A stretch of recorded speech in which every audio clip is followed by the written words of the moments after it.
네, 여러분 안녕하세요. 네, 김포 각인학원 찾아주신 여러분 다 감사드립니다. 저는 오늘의 학부모 설명회를 맡은 영어과의 박홍규 강사입니다. 먼저 오늘 말씀드릴 순서 한번 볼 텐데요. 먼저 여기 보시면 고등학교 분석이라고 돼 있죠? 중학교랑 고등학교랑 다르다는 말은 정말 많이 들으셨을 거예요. 근데 뭐가 얼마나 다른지, 이게 뭐가 비슷하고 정말로 많이 다른가 궁금하시잖아요. 그거를 먼저 말씀드리고, 그럼 그 다른 점에 맞춰가지고 제 수업은 어떤지, 그리고 마지막으로 관리는 어떻게 하는지, 이 세 가지를 중점으로 말씀드릴게요. 그럼 먼저 고등학교 분석부터 가보도록 합시다. 자, 질문이 하나 있어요. 고등은 무엇을 필요로 하나? 먼저 비교를 한번 해보죠. 중학교가 왼쪽, 고등학교가 오른쪽. 일단 딱 보기에도 어떻죠? 범위가 다르죠. 배우는 양이 다릅니다. 흔히 중학교에선 교과서는 2가 정도, 그리고 문법도 2가지로 제한을 줍니다. 그리고 마지막으로 프린트도 주는데 사실 양이 그렇게 많진 않아요. 그래서 여기의 양은 그냥 간단하게 말씀드리면 적습니다. 양이 적으니까 뭐가 가능하죠? 우리가 흔히 말하는 통암기가 가능하죠. 이 통암기 덕분에 영어를 잘하든 못하든, 내가 단어를 많이 알든 모르든, 또는 해석을 잘하든 못하든, 그것보다는 얼마나 성실한가의 싸움이 돼요. 물론 고등학교도 성실해야죠. 근데 한번 보실까요? 교과서는 2가로 똑같네요. 근데 길이가 차이가 납니다. 그리고 문법도 2가지로 주지 않아요. 범위는 전범입니다. 그 다음으로 모의고사도 2개, 또는 모의고사를 1개만 한다면 보통은 부교재가 들어가요. 딱 보기에도 양이 어떻죠? 많이 다르죠. 이렇게 양이 많아지면서 아이들은 부담을 느끼고, 그냥 부담으로 이어지는 게 아니라 물리적으로 통암기가 불가능합니다. 물리적으로요. 뭔가 시간을 많이 쏟으면 되지 않을까? 정말로 모든 노력을 다 여기다 쏟으면 통암기 가능하겠죠. 근데 그러면 국어, 수학, 탐구를 챙길 수가 없습니다. 사실상 고등학교 과정은 통암기를 할 수가 없어요. 거기에서 중학교와 고등학교의 핵심적인 차이가 생깁니다. 그런데 이렇게 통암기를 막는 게 이 범위만이 아니에요. 또 어떤 것들이 있냐? 한번 문제를 보실까요? 문제를 보시면 적혀 있죠. 지문이 상세하게 기억나면 맞출 수 있는 문제. 쉽게 말해 봅시다. 그냥 통암기가 가능한 문제. 기억이 나면 맞추는 거면 영어 실력은 상관이 없잖아요. 여기 있는 것처럼 문장 삽입. 이 문장 위치가 어디였지? 또는 무관한 문장. 이 문장은 내가 본 적이 없는 건데? 또는 한글 선지. 나 이 내용 다 알아. 이 내용 맞네. 하고 내용이 기억나면 맞출 수 있는 게 중학교 문제죠. 마찬가지로 단어도 똑같습니다. 여기도 flexible, 그리고 여기도 flexible. 외워갔으면 풀 수가 있어요. 자, 그런데 고등학교로 한번 넘어가 볼까요?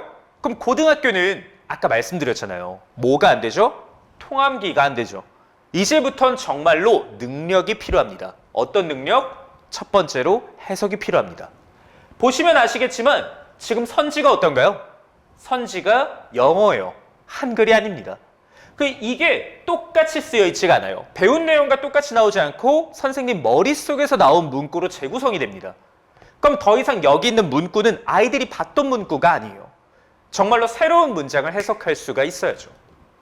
자, 그 다음도 단어도 보시면 나왔던 단어가 아니고요. 훨씬 어렵게 나옵니다.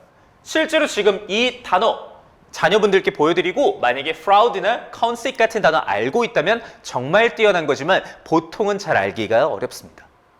그 다음도 더 중요한 건 이거예요. 아까 단어라든가 해석을 봤잖아요. 근데 제일 크게 차이 나는 건 바로 변형입니다. 오른쪽이 원문이고요. 왼쪽이 시험지예요. 보시면 약간 제가 박스를 쳐둔 게 보이죠? 이거를 다 읽을 필요까지는 없고 간단하게 말씀드리면 파란색 박스는 변형이 일어난 겁니다. 여기 있던 문구를 선생님이 바꿔버린 거예요. 같은 문구가 아니에요. 내용은 같겠지만 재구성된 거죠. 그리고 여기는 새롭게 추가된 내용입니다. 얼핏 보기에도 지금 길이가 다르죠? 이만큼이 새롭게 추가가 된 문구입니다. 이렇게 되면 아이들은 더 이상 이 시험지를 내가 원래 공부했던 내용 그대로 받아들일 수가 없어요. 이건 내가 본 적이 없는 문구인데? 어디서 본 것 같긴 한데? 이거 뭐지? 얘는 뭐야? 이렇게 되기 마련이에요. 그럼 여기서 필요한 건 단어도 알아야 되고 해석도 할 줄 알아야겠죠. 다른 예시도 보여드릴게요. 원문이 이만큼, 그리고 이만큼이나 새롭게 쓰였죠. 여기는 정말 심합니다. 원문이 이만큼인데 이만큼이 아예 처음부터 새롭게 쓰인 거고, 여기도 새롭게 쓰였어요. 실제 원문은 고작 해봐야 한 이 정도밖에 안 됩니다. 그럼 이거를 보고 아이들이 내가 공부했던 지문이라고 생각을 할 수가 있을까요? 물론 여기까지 가고 난 다음에 봤던 주제긴 하겠다 밖에 안 되겠죠. 결국엔 해석을 잘해야 되고 단어도 알아야 됩니다. 선지도 마찬가지예요. 영어 선지가 참 흉악하게도 쓰였죠. 자, 중학교식의 문제가 고등학교에서 아예 안 나온다는 건 아니에요. 이만큼은 나옵니다. 근데 나머지는 방금 말씀드린 것처럼 그런 식의 변형 또는 해석 어휘가 필요한 문제라는 거죠. 여기에서 중학교식의 통함기, 통하는 문제들이 있죠. 근데 사실 이만큼도 결국에는 범위가 너무 넓기 때문에 쉽지는 않습니다. 쉽지는 않고, 그리고 하더라도 벌어갈 수 있는 점수, 확보할 수 있는 점수는 37점에서 멈추게 됩니다.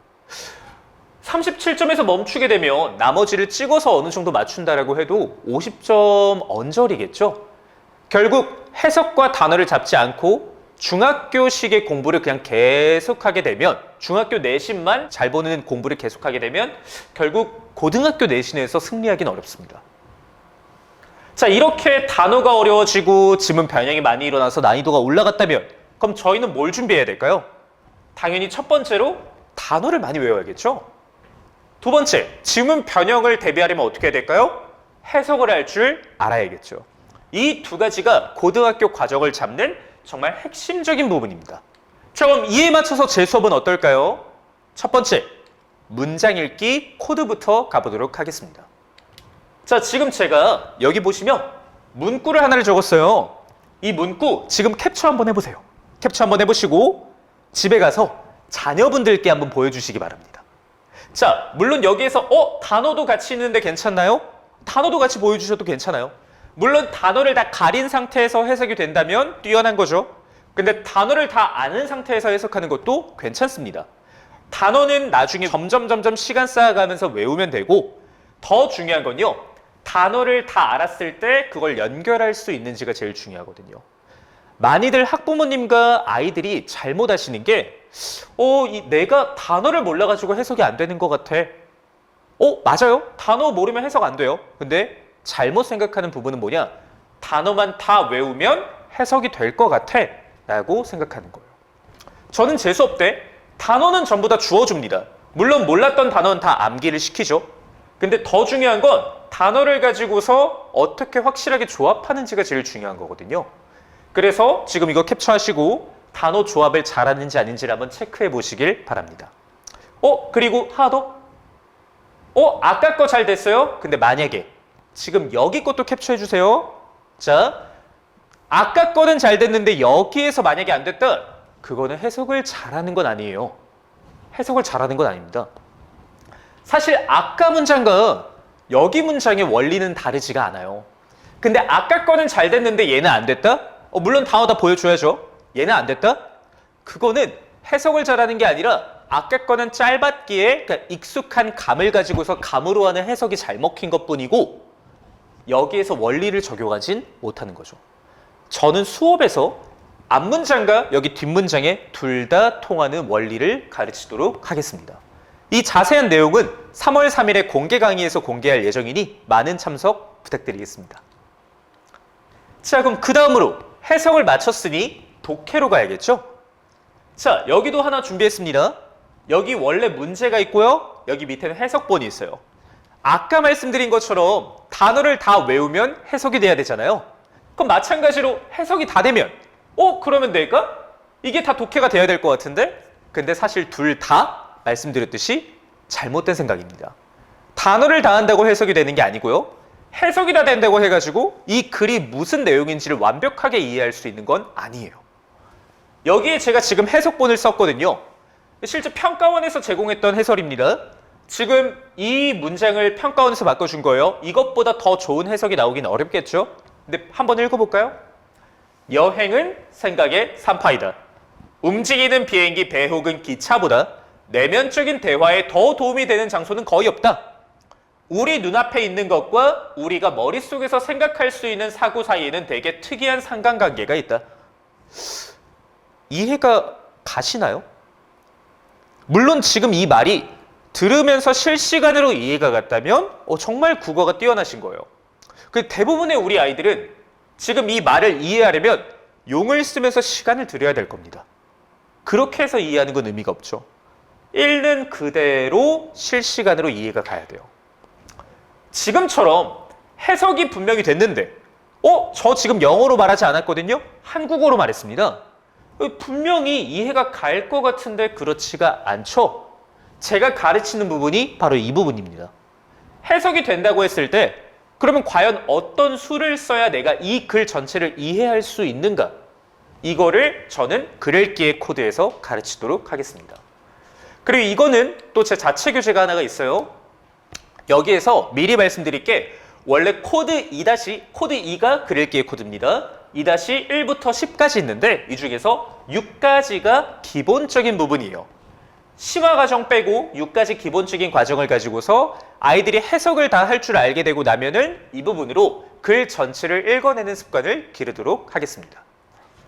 자, 그럼 이제 그 다음으로 한번 가봐야겠죠?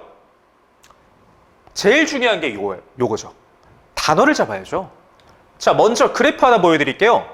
아마 학부모님들도 보신 적이 많으실 거예요. 그리고 교육하시는 분들은 모를 수가 없죠. 특히 영어 하시는 분들은요. 망각곡선이라고 부릅니다. 그냥 단순하게 단어를 외우는 곡선이에요. 처음에 단어를 외워요. 여기까지 왔죠? 근데 10분만 지나도 이만큼이나 까먹고 그 다음에 1일만 지나도 점점 한 달 지나면 이제 기억에 남는 게 없습니다. 한 달 내에 바로 갑자기 수능을 보거나 고등학교 내신을 보는 게 아니잖아요. 그럼 우리는 단어를 오랫동안 기억해야 되는데 이런 망각곡선은 참 저희한테 장애물이죠. 그래서 이거를 극복하기 위해서 또 다른 방안이 있습니다. 많이들 나왔죠? 처음에 외우고 망각이 시작될 때 적절한 타이밍에 한 번 더, 그 다음에 한 번 더, 한 번 더 점점 떨어지는 속도가 완만해집니다. 이렇게 반복해서 이전 거를 다시금 반복해서 외우는 건 역시나 많이 알려진 방법이에요. 저도 이걸 따르고요. 근데 여기서 한 발짝 더 나아갑니다. 그냥 반복해서 외우는 것뿐만 아니라 저는 제일 강조하는 게 이거예요. 어원을 강조합니다. 이미지와 어원을 제일 많이 강조하는데요. 여기는 그냥 외우는 겁니다. 여기는 어원을 통해서 외우는 겁니다. 그래프고요. 이 그래프는 외우는 속도를 나타내요. 근데 살짝 의아하죠? 아니 외우는 속도의 차이가 커 보여야 되는데 차이가 있나요? 별로 없습니다. 그냥 외우는 거랑 어원을 통해서 외우는 거에 사실 외우는 속도는 그렇게까지 차이가 있지가 않아요. 아니 그러면 이렇게 차이가 크지도 않은데 왜 굳이 어원을 통해서 가르치는 거냐? 바로 까먹는 속도에서 차이가 있습니다. 아까 봤던 망각곡선과 똑같죠? 바로 떨어집니다. 근데 어원 기반은 어떤가요? 빠르게 떨어지지가 않아요. 훨씬 느리게 떨어집니다. 자, 그러면 이거를 제가 실제로 한번 보여드릴 텐데요. 어원을 한번 학부모님들께도 보여드릴게요. 먼저 encourage라는 단어가 있어요. encourage, 격려하다라는 뜻이죠. 자, 근데 사실 이 단어는 이 n과 courage가 합쳐진 겁니다. courage는 용기고요. 이 n은 부여하다, 넣어주는 거예요. 원래 같으면 그냥 격려하다랑 용기라고만 외웠을 텐데 용기를 어떻게 하는 거죠? 부여하는 거죠. 그러니까 뭐가 되는 거죠? 격려하다가 되는 거죠. 자, 그리고 이게 여기서만 쓰이지 않아요? 그럼 이제 한번 보실까요? threat이라는 단어는 위협입니다. 그럼 threaten, 어떤 단어죠? 위협을 주다, 위협하다가 됩니다. 마찬가지로 fright, fright는 공포라는 단어예요. 그럼 frighten, 공포를 주다, 겁을 주다가 됩니다. 이 두 단어에서 애들이 제일 많이 잘못 외우는 게 위협을 받다, 겁을 먹다 라고 외워요. 이 n이 부여하다라는 이미지를 알면 이렇게 오해할 일이 없겠죠. 그 다음에도 sure, 물론이지 또는 확신 같은 거죠. 그럼 ensure, 확신을 주는 거니까 보장하다. 그럼 여기도 empower, 힘이네요. 뭐를 주는 거죠? 힘을 주는 거니까 강화하다. 아마 일주일 뒤에 다시금 제가 학부모님들께 여쭤봐도 이 n이 부여하다지, 맞아 넣어주는 거였어, 이 이미지가 기억이 나실 겁니다. 단어는 이런 식으로 파생을 시켜야 됩니다. 자, 그러면 이제 해석, 독해, 단어 다 맞죠? 그럼 마지막으로 관리에 대해서 말씀을 드릴게요.